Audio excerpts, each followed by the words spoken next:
मी नेहमी करतो तो कार्यक्रमच करतो।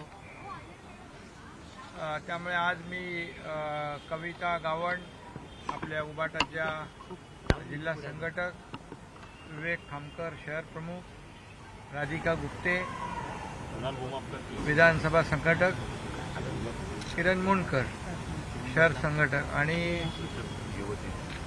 युवती सेनेच्या जिल्हा संघटक हिना शिर्के आणि नगरसेवक कल्याणचे पुरुषोत्तम चव्हाण आणि इतर सर्व पदाधिकारी, प्रमुख पदाधिकारी आज डोंबिवली आणि कल्याणमधले शिवसेनेत त्यांनी प्रवेश केला आहे। मी त्यांचं मनापासून स्वागत करतो आणि त्यांना शुभेच्छा देतो।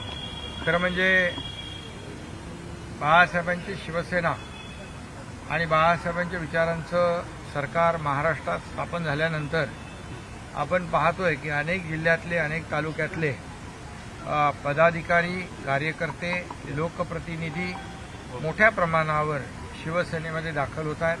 ही प्रक्रिया निरंतर चालू आहे। खरं म्हणजे 50-51 आमदार, 13 खासदार हे सगळं जे आहे, लोकप्रतिनिधी, अनेक हजारो नगरसेवक, जिल्हा परिषद सदस्य, सरपंच असे अनेक लोक गेल्या 1.5 वर्षाच्या कालावधीमध्ये राज्यभरातून त्यांनी साथ दिलेली आहे। मी त्यांचं मनापासून अभिनंदन करतो, त्यांना धन्यवाद देतो।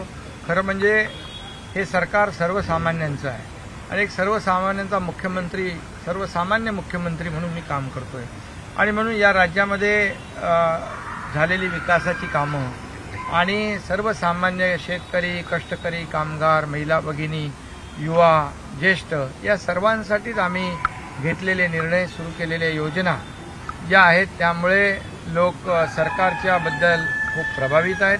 हे काम करणारं सरकार आहे, हे घरी बसणारं सरकार नाही किंवा फक्त फेसबुक लाईव्ह करणारं सरकार नाही, तर प्रत्यक्ष लोकांच्या सुखदुःखामध्ये धावून जाणारं सरकार आहे आणि म्हणून आज मोठ्या प्रमाणावर लोक विश्वास दाखवत आहेत आणि हा कारवा आता वाढतच जाणार आहे।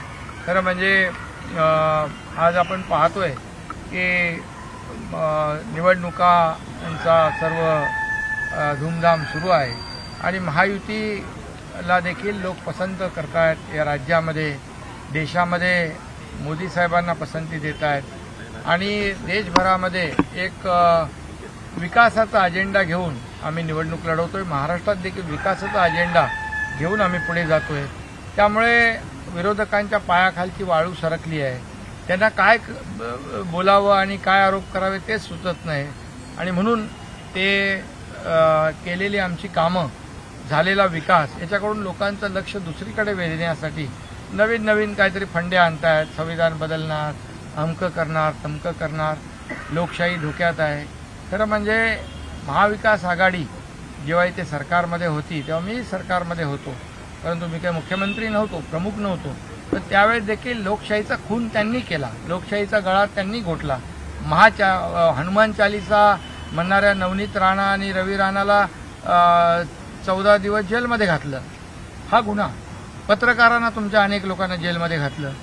आज कितीतरी निरपराध लोकांना जेलमध्ये टाकण्याचा प्रयत्न त्यांनी केला, घातले पण, आणि त्यामुळे लोकशाहीचा गळा आणि खून कोणी केला आहे हे जनतेला माहीत आहे।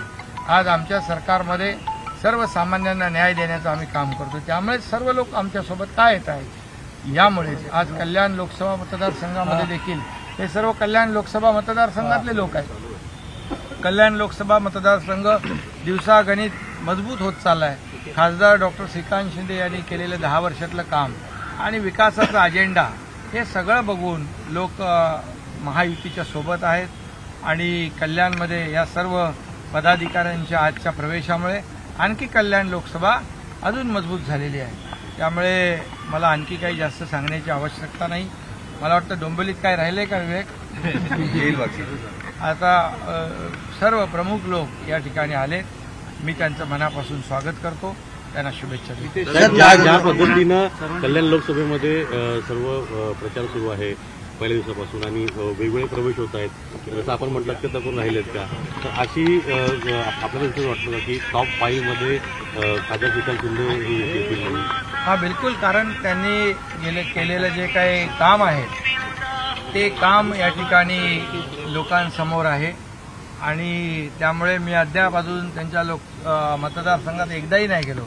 मी महाराष्ट्रभर फिरतोय, परंतु त्यांनी एक स्वतःची ओळख निर्माण केलेली आहे कल्याण लोकसभा मतदारसंघात. त्यामुळे 2014 सालचं जे काही मला चिंता होती ती आता 19ला मिटली. आताही मला ती चिंता नाही. कार्यकर्ते सगळे काम करतायत, कार्यकर्तेच श्रीकांत शिंदे बनून काम करतायत. कारण एवढं ते सगळं जे विकासाचं काम आहे, लोकांना दिलेलं प्रेम आहे, त्यामुळे खूप मोठ्या प्रमाणावर तिथे मताधिक्य मिळेल आणि रेकॉर्ड ब्रेक मताधिक्याने खासदार डॉक्टर श्रीकांत शिंदे विजयी होतील असा मला विश्वास आहे. सर नाशिक आणि ठाण्याची जागेच्या उभाटा गटाकडनं अनेक वेळा गद्दार म्हणून असा ठपका लावत असतात. आता हे सर्व जे आलेत मोठी नाराजी घेऊनच आले असतील, परत पुन्हा यांच्यावरती उद्या आता ठपका ठेवला जाईल गद्दार म्हणून. म्हणजे त्यांना तो शब्द उच्चारण्याचा अधिकार नाही. कारण त्यांनी 2019ला जेव्हा सरकार काँग्रेस आणि राष्ट्रवादीबरोबर स्थापन केलं तेव्हाच त्यांनी मतदारांची बेईमानी केली आहे, विश्वासघात केला आहे, शिवसैनिकांच्या बरोबर विश्वासघात केलेला आहे. खरं म्हणजे आम्हाला जो शब्द उच्चारतात तो त्यांना लागू होतो, आम्हाला नाही. आम्ही तर उलट त्यांनी केलेली चूक, बाळासाहेबांचे विचार त्यांनी त्याला मूठमाती दिली. आम्ही बाळासाहेबांचे विचार पुन्हा पुढे नेण्याचा प्रयत्न करतोय आणि बाळासाहेबांना अपेक्षित असलेलं काम करतोय. त्यामुळे जो शब्द ते उच्चारतात तो आमच्याबद्दल उच्चारण्याचा अधिकार त्यांना नाही, उलटा तो शब्द त्यांना लागू होतो.